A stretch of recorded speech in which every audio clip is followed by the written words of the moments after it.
제 3파트에서는, 그 다음에 돌아가시고 나서, 그 다음에 이제 어떻게 이순신 장군을 모시게 되는지, 시인 이순신, 그 다음에 추모 현창 사업 요약 이렇게 말씀드리겠습니다. 제가 이제 그 제목을, 시인이라고 붙인 건, 이제 그 이유를 여기서 설명을 드리겠습니다. 7파트에서는 시인 이순신인데요. 이충무공 전서가 만들어집니다. 이게 이제 정조 때 만들어지거든요. 정조 때 이충무공에 대한 모든 기록을 공식적으로 그 기록을 남기는 거죠. 그죠? 그래서 이충무공 전서라는 이렇게 합니다. 제1권이 시로 되어 있어요. 그 다음에 제2권부터 4권까지가 장계로 되어 있습니다. 그 다음에 5권부터 8권까지가 난중일기. 난중일기라는 이름은 정조가 붙인 이름이에요. 이순신 장군은 1593년 1월 1일부터 쓰기 시작했거든요. 1월 1일부터. 4월 달에 전쟁이 일어났는데, 그러니까 전쟁이 일어나기 전부터 이렇게 일기를 쓰기 시작한 겁니다. 그래서 나중에 그 이름을 난중일기라고 하라고 한 건 정조가 붙인 이름입니다. 제9권, 10권이 행록 이런 게 돼 있고 11권이 사원록으로 되어 있습니다. 그래서 제1권은 그 정조답죠, 그죠? 시로 시작을 합니다. 이순신 장군이 시를 모아가지고 시로 해서 이런 거 그죠? 선거위와 수사 선거위와 이별하며 아주 가깝게 지내던 그런 그 장소였던 것 같습니다. 그래서 북에 가서 고난의 시를 남깁니다. 그다음에 요거는 사실은 그 이태백의 시를 제가 이렇게 실었는데 거의 비슷해요. 이순신 장군의 이 시하고 이태백의 이 시가 아주 비슷해요, 내용들이. 그래서 꼭 비긴 건 아니지만 유사한 시를 남겼다는 걸 말씀드리기 위해서 제가 이태백의 시를 하나 이렇게 인용을 했습니다. 그 다음에 숙망이라는 시가 있습니다. 부슬부슬 비 내리고 바람 부는 밤 쭉 했는데 아주 잘 쓰신 시 같아요. 한탄도 하고 옛날 중국의 장수들도 예를 들면서 이렇게 하면서 나라는 어려움에 빠져 있는데 위기를 전환할 인물이 없다. 그죠? 지금하고 아주 비슷하죠. 그죠? 어려움에 빠져 있는데 그 난관을 극복할 그런 인물이 없다는 걸 한탄하면서 쓰신 시입니다. 그 다음에 이제 이거는 칼에 새겨놓은 건데요. 석자 칼로 하늘에 맹세하니 하나가 볼볼 떨고 한번 휘둘러 쓸어버리니 하나가 피로 물든다. 칼에다 새겨놓은 겁니다. 아주 장수의 기계가 느껴지는 그런 시라고 할 수가 있죠. 쌍용검, 검을 만드니까 이제 천추의 기상이 웅장하고 이런 내용들입니다. 이런 시들. 그러니까 이순신 장군이 쓴 시를 다 모아가지고 한산도 밤일 때 이것도 아주 잘 쓰신 시 같아요. 바다에 가을빛 저물어 오는데 찬바람에 놀란 기러기 때 높이 나네. 걱정하는 마음에 잠 못 이루는 밤 조각달만 활과 칼을 비추느나. 시를 썼습니다. 한산도 아주 유명한 시죠. 그죠? 한산도 다발구 밤에 이런 시들을 다 모아가지고 그렇게 했습니다. 수루. 수루에 올라가서 하는데 사실은 저 수루의 역할은 대화를 하기 위한 채널이었습니다. 저기 앉아 있으면은 많은 병사들이 오고 민간인도 와서 정보를 제공을 해요. 민간들로부터 굉장히 정보를 수집을 확실하게 했습니다. 그래가지고 그 정보가 값이 있는 정보 같으면 충분히 보상을 하고 이런 식으로 해서 정보 수집을 굉장히 확실히 했던, 혼자 앉아 있기도 하고 정보 수집을 하기도 하고 병사들을 만나고 민간인을 만나고 하는 그런 자리였던 것 같습니다. 2편부터 4편까지는 장계로 되어 있죠. 그죠? 장계. 전쟁 보고서입니다. 당포해전에도 어떤 내용들이 있고. 그런데 이제 요거는 그 병사들, 전사한 병사들의 이름이 다 들어가 있습니다. 끝내 막대 입고민 저건 그 노비들의 이름이, 노비들은 성이 없잖아요. 그죠? 근데 주로 그 당시에 격군들, 배에 그 노를 젓는 격군들은 노비들이 했다고 그러거든요. 근데 노비들이 전사를 하게 되면 노비들의 이름까지도 다 하나하나 적어 보낸 거예요. 그죠? 그러니까, 이순신 장군한테는 나라를 위해서 목숨을 바쳤으면 신분의 차이가 없다는 거죠. 그러니까 노비들의 이름이 공식적인 기록으로 남아 있는 거예요. 그죠? 그러니까 이순신 장군이 얼마나 그 부하들에 대한 그런 그 애틋한 마음, 사랑하는 마음, 이런 게 이제 저게 느껴질 수 있는 거죠. 그죠? 저게 이제 이순신 장군이 정말 리더십의 그냥 하이라이트는 그런 점이 아닌가 싶어요. 난중일기는 매년 임진일기, 개살기 이렇게 했지만, 난중일기라고 정조가 난중일기라고 명명을 한 겁니다. 1592년, 93년이 아니고 1592년 1월 1일부터 쓰기 시작한 거죠. 1992년 4월 13일 날 손으로 오게 되죠. 이 전쟁 전부터 썼던 거예요. 쓴 건 이제 어머니에 대한 내용들을 보면은 굉장한 효자였던 것 같습니다. 어머니에 대한 얘기가 참 많이 나와요. 오늘이 바로 돌아가신 어머니 생신이다. 슬프고 애통함을 어찌 견딜까. 달기 울 때 일어나 앉아 눈물만 흘렸다. 오후에 비가 몹시 퍼붓. 이런 식입니다. 또 한날은 오늘 밤은 달빛이 대낮같이 밝다. 어머니를 그리는 마음에 눈물이 절로 난다. 밤늦도록 잠을 이루지 못했다. 어머니에 대한 그런 그 효심이 많이 표현이 되어 있습니다. 아침에 흰머리를 연화음을 뽑았는데 어찌 그 흰머리를 꺼려서겠나? 다만 어머니께서 계신데 머리가 허옇게 되면 이게 불효라는 거죠. 그죠? 이런 내용들입니다. 그래서 그런 내용들, 난중일기에 이런 것들이 다 있습니다. 보면 이제 거의 마지막에 가서는 명나라하고 일본군들이 막 강화하자 그러고는 뭐 배들이 들락거리면서 결국은 11월 16일에 그 도독이 진문동 외국군이 진영에 와서 들여보냈더니 얼마 뒤 외선 세척이 뇌물을 갖다 바친 거예요. 그죠? 진나라 도독한테 이런 게 나옵니다.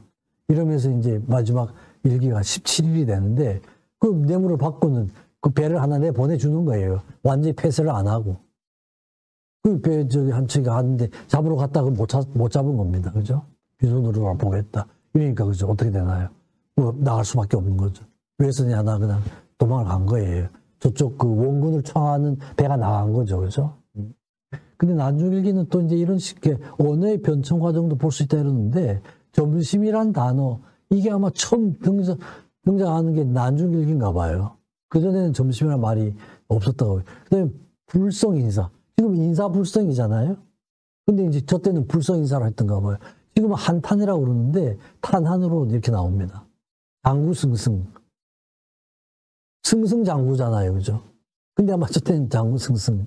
아마 그때는 그렇게 썼던가 보죠. 사기를 기사라고 쓰고. 그러니까 지금하고는 다르게 이게 단어들이 좀 바뀌어져 있는 이런 거니까, 저런 걸 보면은 저러다가 나중에 이제 어휘가 바뀌게 되잖아요. 그죠? 그러니까 온천의, 어휘의 변천 과정도 볼 수 있다는 이런 기록이 있습니다. 그 후에 이제 추모 현창 사업인데 결국은 이제 이런 걸 다 정조가 정리를 했습니다. 여러 가지 공을 많이 세우니까 공덕비들, 뭐 추모비들 이런 게 있고 사당 같은 게 있잖아요. 그걸 다 정리를 한 것 같아요. 저렇게 많은 게 있습니다. 뭐 공을 워낙 많이 세웠으니까 백성들이 저렇게 이제 추모 행사를 많이 했던 거죠. 현창 사업이라는 게 그런 사업입니다. 그러니까 이제 처음에 정조가 이 작업을 시작하려고 그랬을 때 신하들이 또 엄청 반대를 했죠. 왜냐하면 전서라든지 전집이라든지 이런 말은 문관한테만 쓰지 무관한테는 쓰지 못했던 거예요.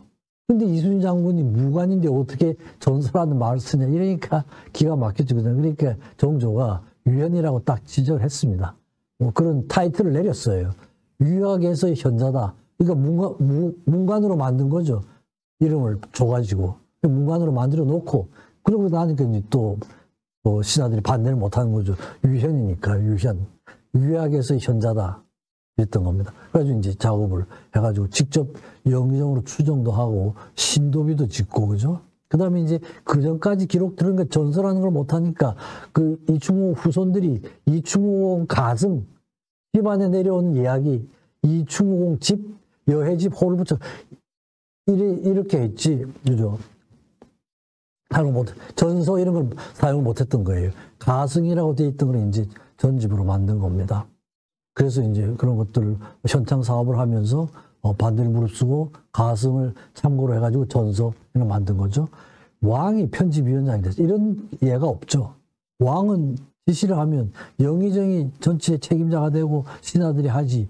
왕이 직접 내가 편집위원, 지금 표현으로 하면 편집위원장인 셈이죠. 그죠? 내가 편집위원장이다. 이건 아마 동상을 통틀어서 유일한 일 같아요. 직접 정조가 편집위원장. 그러니까 왕이 직접 맡았으니까 그 자료가 얼마나 완벽했겠어요. 그죠? 그 후에 나온 이순신 장군에 대한 모든 자료들이 여기에서 출발을 해요. 지금까지도. 가장 완벽하게 정리가 된 그런 전서였습니다. 이건 11권은 사원록입니다. 그죠? 이렇게 해서 여러 가지 혼령을 모시는 이런 거에 따라서 하고 주자대전 부록에 따라 가지고 사원록을 만든다. 이게 아마 주자대전에서 만드는 어떤 기록이 있었던가 봐요. 그래가지고 이제 혼령을 모시는 사당들 이런 걸 해서 사원록을 만드는 이런 게 됩니다. 그래서 선조 31년 11월 27일 이제 실록에 부음이 정해지고 돌아가셨을 때 그 내용들을 간단하게 하고 그 후에 수정실록이 하나 나오는데 이거보다는 조금 더 자세하게 해가지고 이제 구체적으로 명나라의 반응 뭐 이런 것까지도 기록을 하는 실록이 나옵니다. 그래서 이제 선조 수정실록이 나오고 인조 반정이 나왔을 때는 좀 그게 추가가 되죠. 진린이 담배가 보완되자 가서 구해줬다는 내용들하고 또 추정한 내용들, 그다음에 바닷가 사람들이 자진해서 사후를 짓고 크게 달라지진 않아요. 그죠? 그러니까 원래 기록이 있고 그 기록에 대해서 좀 보완을 한 내용들입니다. 그러니까 이제 이게 또 실록을 쓰는 사람들의 정신이 아주 그죠? 제대로 돼 있는 거죠. 그죠? 만약에 과거 걸 없애버리고 새로 수정을 해버리면은 후세 사람들이 안 믿을 거 아니에요. 그죠? 믿지 않을 거 아니에요. 그죠? 마음대로 고쳤을 것이다. 그러니까 원래 기록도 남겨놓고 후의 기록도 남겨놓고 이래야 나중에 고친 이 내용에 대해서 후의 사람들이 그 신뢰성을 가질 수 있지 않겠습니까? 그래서 양쪽 기록이 다 남아 있습니다. 그래서 전체적인 걸 요약해서 말씀드리면은 정말 뭐 그죠? 뭐 요즘 아주 리더십 하는 얘기를 많이 하지만 뭐 그런 그 표상이 된다고 할 수가 있을 것 같아요. 근데 역시 유성룡의 안목, 그죠? 이게 절대적이죠. 그 유성룡이 이순신 장군도 발탁을 하고 원율 장군도 발탁을 했죠. 그죠? 둘 다 발탁을 해서 하나는 육군, 하나는 해군 이렇게 맡겼던 겁니다. 유성룡의 안목이 아주 절대적인 의미가 있고 지장으로서의 면목을 여러 가지 자료들도 많이 줍니다. 그래가지고 문물을 갖춘 장수, 지식과 지혜의 합일이 된 철저한 원칙주의자죠. 절대로 타협을 하지 않는. 그러면서도 소통의 달인이라고 할 수가 있습니다. 역시 그 상관들 부하들하고 자료, 정보를 수집하는 데서는 굉장히 확실하게 했던 거예요. 그러니까 모든 정보를 바탕으로 해서 이순신 장군은 싸워서 이겼다 이러질 않습니다. 책에 보면 이겨놓고 싸웠다 이런 말을 써요. 확실하게 이길 전투가 아니면 나가질 않았던 거죠. 그 판단을 그러니까 이게 리더의 그냥 판단력 아니겠습니까? 그러니까 23전 23승이에요. 모든 자료를 평가를 하고 객관적인 거, 권력 다 평가를 해서 틀림없이 이길 때만 나간 거죠. 이겨놓고 싸웠다 이런 말을 합니다. 보통의 달인. 정확한 판단력이죠. fight, flight. 이 리더가 이 두 가지를 해야 되거든요. 싸울 것이냐, 도망갈 것이냐. 결국은 이 판단이죠. 그죠? 원균 같은 건 어땠습니까? 도망가야 될 상황에서 싸우다가 그냥 다 망한 거 아닙니까? 그죠? 그 다음에 막 항상 모험수 스스로 행하는 자세죠. 부하들과 같이 활도 열심히 쏘고, 그죠? 항상 같이 행동을 했었습니다. 그 다음에 이제 딱 하나만 얘기하라고 그런다 그러면 저거죠. 그죠? 백성과 병사들에 대한, 나라에 대한 사랑이죠. 그죠? 모든 건 국가에 대한 사랑으로부터 나오는 겁니다. 백성은. 왕보다도 사실은 그 당시는 왕 국가였지만 이순신 장군은 왕 국가가 아니, 왕 따로 국가 따로입니다. 그러니까 병사들이 죽어야 될 상황, 나라가 망할 상황이면은 절대로 왕이 뭐라 그래도 나가질 않아요. 정확한 판단을 한 거죠. 어려운 일이 있었지만 결국은 지극한 나라 사랑, 백성 사랑, 병사 사랑 이게 바탕이 돼가지고 나라를 확실하게 지킬 수 있었던 이런 지장이었다고 말씀드릴 수가 있죠. 그래서 제가 처음 제목을 충무공 이순신 시인인가 장수인가 이랬는데 다 아죠. 그죠? 따뜻한 마음을 지닌 시인이자 차가운 머리를 가진 장수였다. 그는 과거가 아니라 현재 그리고 미래의 리더십의 표상이다. 이런 말씀을 드리면서 제 강의를 마치도록 하겠습니다. 경청해 주셔서 감사합니다.